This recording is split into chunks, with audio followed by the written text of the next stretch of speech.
আল্লাহ রাব্বুল আলামিন কুরআনুল কারীমের ভিতরে ঘোষণা করে দিয়েছেন বিনহা খলাকনাকুম ওয়া ফিহা নুঈদুকুম ওয়া মিনহা নুখরিজুকুম তারাতান উখরা। আল্লাহু আকবার। আল্লাহ রাব্বুল আলামিন বলেন যে মাটি দিয়ে আমি তোমাদেরকে তৈরি করেছি সেই মাটিতে আবার তোমাদেরকে যাওয়া লাগবে। তারাতান উখরা, ওই মাটির থেকে আমি আল্লাহ রাব্বুল আলামিন আবার তোমাদেরকে উঠাবো। সুবহানাল্লাহ।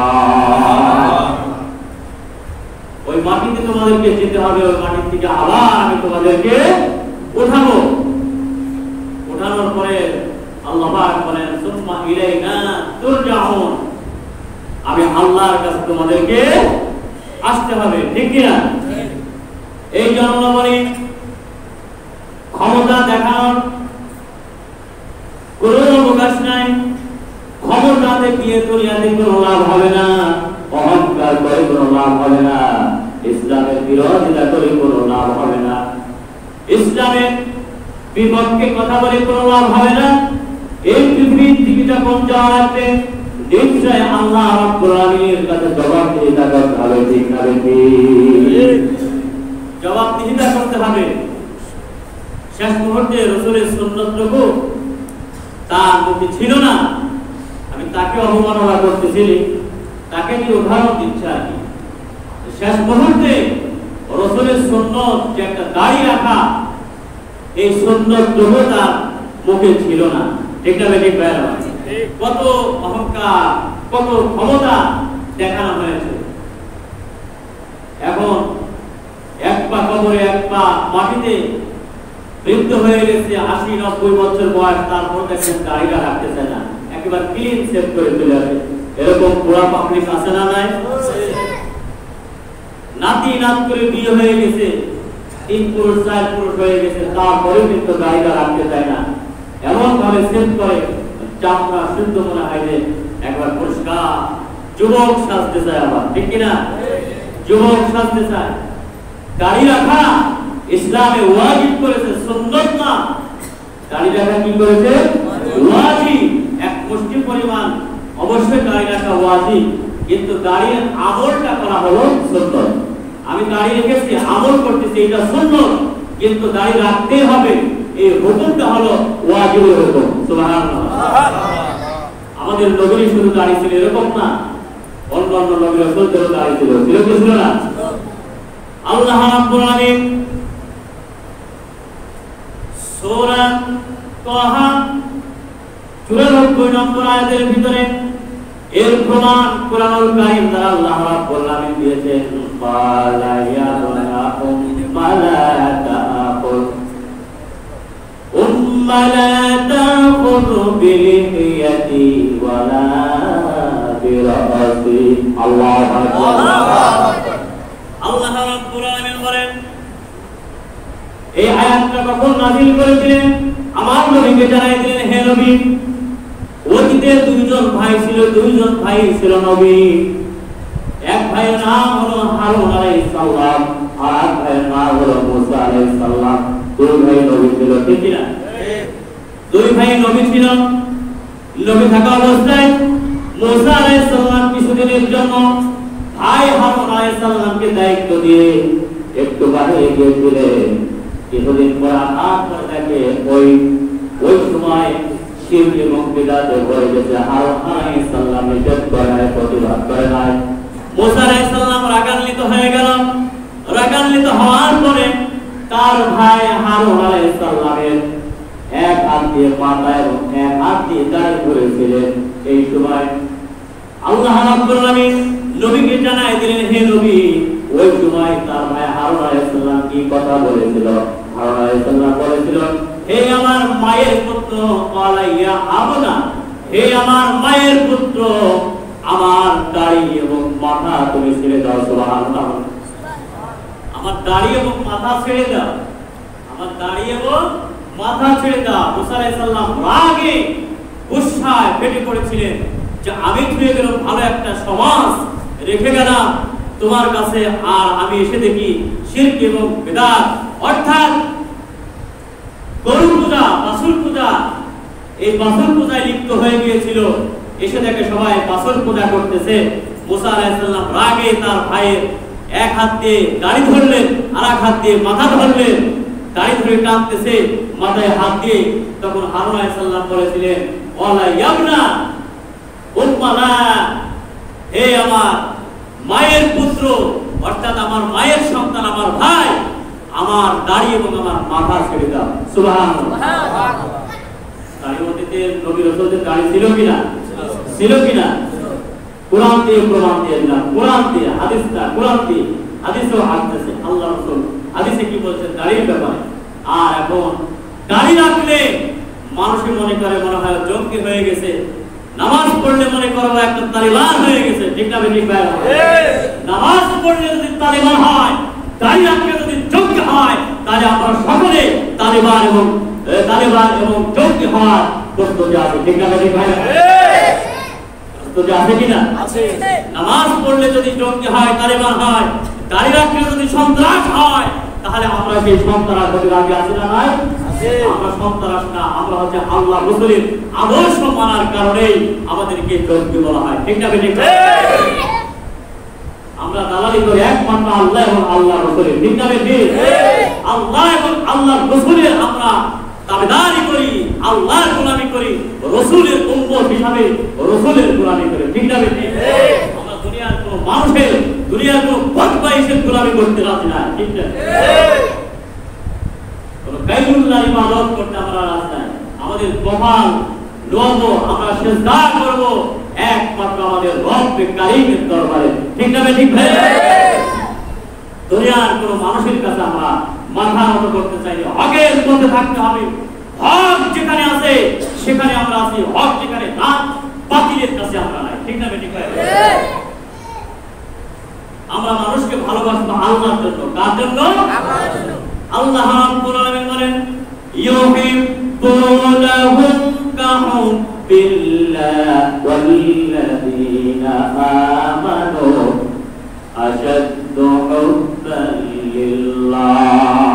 আল্লাহু আকবার। আল্লাহ রাব্বুল আলামিন বলেন, মানুষ মানুষকে ভালোবাসে আল্লাহর জন্য। কিছু মানুষ আছে আল্লাহর ইস্তারে মানুষকে নিয়ে যায়, ভালোবাসা দিয়ে যায়, কিন্তু ওয়াল্লাযীনা আমানু আশাদ্দু হুব্বান লিল্লাহ। আল্লাহ বলেন ওই সমস্ত মুমিন বান্দা-বান্দীরা একমাত্র মানুষকে ভালোবাসে আমি আল্লাহ রাব্বুল আলামিনের জন্য। ঠিক কিনা? মুমিন বান্দা এবং বান্দী যারা হবে তারা মানুষকে ভালোবাসবে আল্লাহর জন্য। কার জন্য? আল্লাহর জন্য। আল্লাহর জন্য ভালোবাসবে। ইজ্জত সম্মান একমাত্র আল্লাহ। ওয়ালিল্লাহিল ইজ্জাতু ওয়া লিরাসূলিহি ওয়া লিল মুমিনিন। ভালোবাসা এবং ইজ্জত সম্মান আল্লাহর জন্য, আল্লাহর রাসূলের জন্য আর মুমিনদের জন্য। ঠিক কি না? সব কিছু হবে আল্লাহর জন্য। আমার আমল, আমার চাকরি, আমার ব্যবসা, আমার বাণিজ্য, যা কিছু আমি করি না কেন সব কিছু হবে একমাত্র আল্লাহর জন্য। কার জন্য? আল্লাহর জন্য। এখন আমি দাঁড়িয়ে রাখলে যদি নামধারী কিছু মুসলমান যদি আমার বিরোধিতা করে, তাহলে আমরা তাদের সঙ্গে নাই। ঠিক কিনা? আমরা তাদের সঙ্গে নাই। আমাদের ভালোবাসা হবে মুমিনদের জন্য, আমাদের ভালোবাসা হবে মুমিনদের জন্য, আল্লাহর জন্য। কোনো ফাসিকের জন্য, কোনো বেঈমানের জন্য, নাস্তিক এবং মুরতাদের জন্য নয়। ঠিক কিনা? একমাত্র কার জন্য? আল্লাহর জন্য হবে আমাদের সব কিছু চলা, আমাদের ফিরা, আমাদের কথা, আমাদের বার্তা, আমাদের আমল, আমাদের আখলাক, আমাদের চরিত্র সব কিছু হবে ইসলাম অনুযায়ী। ঠিক কিনা? এখন ইসলামের যদি বিরোধিতা করি, এখন অনেকে যদি বলে যে দাড়ির ভেতরে ইসলাম নাই, খেয়ালে ইসলাম, অনেকে বলে না দাড়ির মধ্যে ইসলাম নাই। আমি বলবো দাড়ির মধ্যে ইসলাম নাই, কিন্তু ইসলামের মধ্যে দাড়ি আছে। ঠিক না ঠিক ভাই? দাড়ির মধ্যে ইসলাম নাই কথা বলতে পারেন, কিন্তু ইসলামের মধ্যে দাড়ি নাই এটা বলার সুযোগ নাই। ইসলামের মধ্যে দাড়ি আছে। ঠিক না ঠিক ভাই? দাড়ি রাখার কারণে যদি আমার চাকরি না হয়, ওই চাকরি আমি করতে রাজি নাই। ঠিক কিনা? দাড়ি রাখার কারণে যদি আমার এই যে একটা ছেলে কিছুদিন আগে আরঙে আপনার শুনছেন না, আরঙের চাকরি করতে গিয়েছিল, সব কিছু কাগজপত্র সব জমা দিয়েছে। আরং দাড়ি রাখার কারণে ওই ছেলেটাকে চাকরিতে নেয় নাই, চাকরি থেকে বহিষ্কার করে দিয়েছে। সেটা নিয়ে অনেক কিছু হচ্ছে। দাঁড়িয়ে রাখার কারণে যদি আলমের চাকরি না হয়, ওই আলমকে আমরা বাদ দিলাম আজকে থেকে, ঠিক না ঠিক ভাই? ওই আলমকে আমরা বহিষ্কার করলাম, আলমের কোনো জিনিস আমরা কিনতে প্রস্তুত নয়, ঠিক না ঠিক ভাই? ওরা পাঞ্জাবি বিক্রি করে, কি বিক্রি করে? পাঞ্জাবি বিক্রি করে। পাঞ্জাবি একটা সুন্নতি পোশাক, ঠিক কি না? সুন্নতি পোশাক পাঞ্জাবি বিক্রি করো, আর রাসূলের সুন্নত যাদের ভিতরে আছে তাদেরকে চাকরিতে দাও না, তাহলে তুমি নিশ্চয় একটা ধোঁকাবাজ, ঠিক কি না? ধোঁকাবাজ কি না? একটা বই আছে, কথা সত্য মতলব খারাপ। কথা সত্য মতলব খারাপ।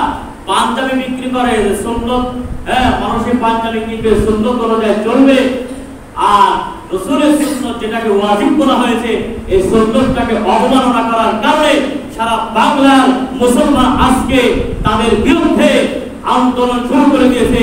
এই আরবের সমস্ত বইয়ে সমস্ত কিছু, পাঞ্জাবি হোক, টুপি হোক, যাই হোক না কেন, সব কিছু আমাদেরকে আজকে থেকে বর্জন করতে হবে, ঠিক কিনা? পারবো না ইনশাআল্লাহ? আমার ভাইরা, এরাও কিন্তু মুসলমান, এরাও কি মুসলমান, এরাও কিন্তু নামধারী মুসলমান। আজকে মুসলমান ইসলামের বিরোধী কথা বলে, ইসলামের বিরুদ্ধে কাজকর্ম করে। এই যে ভারতের উত্তরপ্রদেশের একটা শিয়া, উত্তরপ্রদেশের একজন শিয়া, নাম হলো ওয়াসিম রিজভী, উনি হচ্ছে শিয়া। এই শিয়া তিনি ভারতের হাইকোর্টে মামলা দায়ের করছে কোরআনের বিরুদ্ধে। নাউজুবিল্লাহ। কোরআন শরীফের 26টা আয়াত তার কাছে ভালো লাগে নাই। এই 26টা আয়াত পরিবর্তন করার জন্য এই ভারতের মামলা দায়ের করছে হাইকোর্টে। আমি বলতে চাই, এই শিয়ারা নামধারী মুসলমান, শিয়ারা কোনো মুসলমান হতে পারে না। অতীতেও এই পৃথিবীর সমস্ত উলামায়ে কিরাম এক বাক্যে ফতোয়া দিয়েছে, কোন শিয়া মুসলমান হতে পারে না। শিয়ারা ডাইরেক্ট কাফের হয়ে গেছে, ঠিক না? কোন শিয়া মুসলমান নাই, তারা ডাইরেক্ট কাফের। কোরআনের 26টা আয়াত অস্বীকার করার কথা বলেছে এবং মামলাও দায়ের করেছে এই ভারতের দিল্লির হাইকোর্টে। কিন্তু কোরআনকে অস্বীকার করা যাবে না। 26টা আয়াত না, 26টা হরফ এবং 26টা সাকিন, 26টা জজম, 26টা জের জবর কিন্তু অস্বীকার করা যাবে না। একটাও যদি জবর এবং জেরকে অস্বীকার করে তাহলে সে ডাইরেক্ট কাফের হয়ে যাবে, ঠিক কি না? ফতোয়া তালাশ করা লাগবে না, ডাইরেক্ট কাফের হয়ে যাবে, যেহেতু এটা কোরআনের কথা। আল্লাহ রাব্বুল আলামিন কোরআনুল কারীমের সূরা বাকারার ভিতরে প্রথম 2 নম্বর আয়াতে আল্লাহ রাব্বুল আলামিন বলেন, যালিকাল কিতাবু লা রাইবা ফীহি। আল্লাহু আকবার। আল্লাহ বলেন, এই কিতাবের ভিতরে কোনো সন্দেহ নাই, কোনো ভুল নাই। এই কিতাব আমি তোমাদেরকে তোমাদের হেদায়েতের জন্য আমি দিয়ে দিলাম। এই কিতাবের ভিতরে কোনো ভুল নাই, সন্দেহ নাই, ঠিক না? লা তাবদীলা লিকালিমাতিল্লাহ। আল্লাহ পাক বলছেন যে এই কিতাব কালিমাতিল্লাহ, অর্থাৎ এই কোরআনের ভিতরে কোনো পরিবর্তন নাই, পরিবর্তন নাই। সুবহানাল্লাহ। পরিবর্তন নাই, পরিবর্তন নাই। কোন আয়াত, কোন অক্ষর, কোন হরফকে পরিবর্তন করা কোন মানুষের দ্বারা সম্ভব হবে না। পৃথিবীতে অন্যান্য কিতাব বলে, যে সমস্ত কিতাব, গীতা বলেন, ত্রিপিটক বলেন এবং মহাভারত বলেন, জেন্দারাস্তা বলেন, আর ইনজিল বলেন, অন্যান্য তাওরাত বলেন, সব কিতাব পরিবর্তন হয়েছে। যেটা তাদের কাছে ভালো লাগে নাই পরিবর্তন করেছে। কিন্তু কোরআন এমন একটা কিতাব, এই কিতাবের ভিতরে কোনো পরিবর্তন নাই, ঠিক না? ঠিক ভাইরা, ওমা কানা হাযাল কুরআন, এই কোরআনের ভিতরে আল্লাহ পাক বলছে কোনো পরিবর্তন হবে না, কোনো ভুল নাই, কোনো সন্দেহের অবকাশ নাই। সুবহানাল্লাহ। আর উনি নামধারী শিয়া, উনি বলেছে 26টা আয়াত অস্বীকার করেছে। এই 26টা আয়াত পরিবর্তন করার কথা বলছে। পৃথিবীর একটা মুসলমান যদি থাকে, ভারতের হাইকোর্টে এই 26টা আয়াত যদি অস্বীকার করা হয়, সারা ভারত আগুন চলে যাবে, ঠিক না? ঠিক না? কোন একটা আয়াতকে অস্বীকার করা সম্ভব হবে না, সম্ভব হবে না। মুসলমান এখনো বেঁচে আছে, মুসলমান মরে যায় না, ঠিক না? ঠিক ভাইরা, মুসলমান মরে যায় না, মুসলমান বাঘের বাচ্চা, মুসলমান মরে নাই। একটা আয়াত যদি বাংলাদেশ থেকে হুঙ্কার ছড়া হচ্ছে আল্লামা মামুনুল হক বাবুনগরী সহ যে সমস্ত উলামায়ে কিরাম এখন আপনার প্ল্যাটফর্মে আছেন, যারা এখন কথা বলতেছেন, তারা হুঙ্কার ছেড়েছে যে ওই একটা আয়াতকে যদি ভারতের হাইকোর্টে অস্বীকার করা হয়, ওই সমস্ত হাইকোর্টের মুখে লাথি মারবে মুসলমান। ঠিক না? কোন হাইকোর্টে মুসলমানদের কোরআনকে অস্বীকার করার কোন অধিকার, কোন যোগ্যতা রাখে না। ঠিক না? ঠিক না? এটা মুসলমানদের কিতাব, আল্লাহর পক্ষ থেকে এই কিতাব এসেছে। কার পক্ষ থেকে? একমাত্র আল্লাহর পক্ষ থেকে, লৌহে মাহফুজ থেকে আল্লাহর পক্ষ থেকে কিতাব এসেছে। এটা দুনিয়ার কোনো মানুষের বানানো রচিত কোনো কিতাব নাই। ঠিক না? ঠিক না? আল্লাহ রাব্বুল আলামিন চ্যালেঞ্জ ঘোষণা করে দিয়েছেন, ওয়া ইন কুনতুম ফি রাইবিন মিম্মা নাযালনা আলা আবদিনা ফাআতু বিসূরাতিন মিন মিসলিহি ওয়া দু'উ শুহাদাআকুম মিন দুনিল্লাহি ইন কুনতুম সাদিকিন। আল্লাহু আকবার। সূরা বাকারার ভিতরে আল্লাহ রাব্বুল আলামিন বলেন, আমি আমার একটা কিতাব তোমাদের জন্য নাযিল করলাম।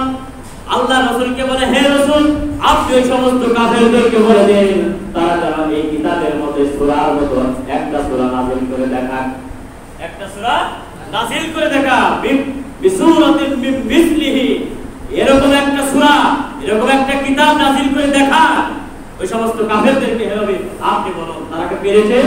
পারছে না, তারা পারে নাই, আজ পর্যন্ত পারে নাই।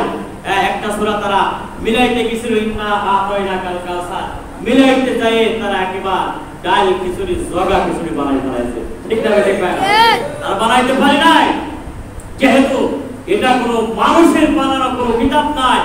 একমাত্র রব্বে কারীম, যিনি হায়াত এবং মওতের মালিক, যিনি রিজকের মালিক, যিনি তামাম পৃথিবী কুল কায়নাতের মালিক, সেই মালিক লৌহে মাহফুজ থেকে জিবরিল আমিনের মাধ্যমে 24,000 বার বুখারী শরীফ কিতাবে বাবুল কাইফা কানা বাদুল ওয়াহির ভিতরে আছে, আমার নবীর প্রতি 24,000 বার জিবরিল আমিন যে এই কিতাব লৌহে মাহফুজ থেকে আমার নবীর প্রতি নাযিল করেছে। এটা যেমন তেমন একটা কিতাব নয়, মানুষের তৈরি করা কোনো মতবাদ নয় যে এটা পরিবর্তন করবে বা এর পরিপ্রেক্ষিতে আর একটা কিতাব বানাবে, মানুষের কোনো অধিকার নাই। ঠিক আছে? ঠিক ভাই? এই জন্য আল্লাহ পাক যেন আমাদের সকলকে ঈমানের উপর অটুট থাকার তৌফিক দান করেন, ঈমান নিয়ে যেন আমরা কবরে যেতে পারি। কারণ এই দুনিয়ার হায়াত একেবারে সামান্য অল্প সময়ের জন্য আল্লাহ পাক আমাদেরকে দুনিয়াতে পাঠিয়েছেন। আমরা মৃত্যুর আগ পর্যন্ত হক কথা বলবো এবং হকের পথে চলবো। রাজি আছেন ইনশাআল্লাহ? হকের সঙ্গে আমরা আপোষ করতে রাজি নাই। যে যত বড় ক্ষমতাশীল বাচ্চা হোক, যত বড় ক্ষমতাশীল ব্যক্তি হোক, সে আমার বাবা হোক না কেন, বাতিলের সাথে আমরা কোনো আপোষ করতে রাজি নাই। বাতিলের সঙ্গে আমাদের কোনো সম্পর্ক নাই। ঠিক না? ঠিক না? একমাত্র সম্পর্ক হবে আল্লাহর জন্য, মুমিনদের জন্য, মুমিন এবং মুমিনদের জন্য সম্পর্ক হবে ভাই ভাই আল্লাহকে পাওয়ার জন্য। ঠিক না? ঠিক না? আল্লাহ পাক আমাদের সকলকে ঈমানের সঙ্গে চলার তৌফিক দান করুন। মওতের সময় আল্লাহ পাক যেন কালেমা নসিব করেন, আল্লাহ পাক আমাদের সেই তৌফিক দান করুন।